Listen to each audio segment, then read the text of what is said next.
Programang ito ay rated SPG, striktong patnubay at gabay ng magulang ang kailangan. Narinig nga ni Olga si Ramon na pinapahanap ni Ramon si Marites. Para kay Olga ay hindi ito pwedeng mangyari.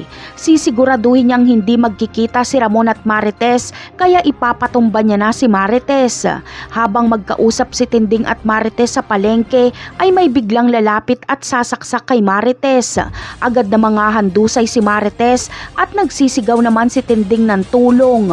Mukhang si Marites na ang susunod na mamamaalam.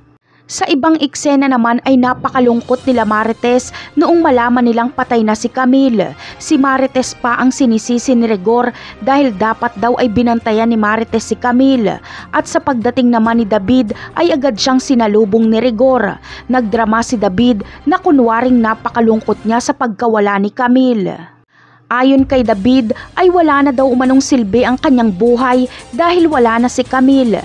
Nag-iiyak si David at dalang-dala naman ang damdamin ni Rigor sa pagdadrama ni David kaya umiyak din si Rigor.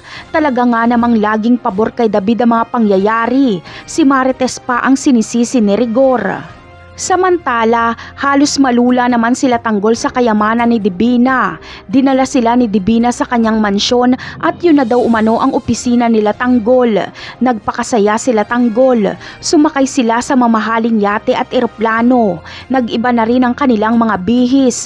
Nagbihis yayamanin na sila Tanggol at may sariling malaking opisina na si Tanggol.